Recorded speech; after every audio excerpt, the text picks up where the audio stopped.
I think some of the board people are going, well, hang on a minute, what clothing allowance, yeah. But I think they're making her do more. No, I think multi-skills rather than doing what she's doing.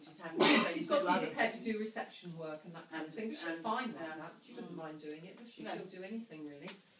And she's learned to type. She's got to learn to touch type. Yeah. Obviously they want her to do all of that. I think so. She'll be having a mad Christmas with a soap opera family. Memphis. Her family, there's always some crisis going on. Something happening. Well, she's her sister. She's very close to her sister. And she's got a brother as well.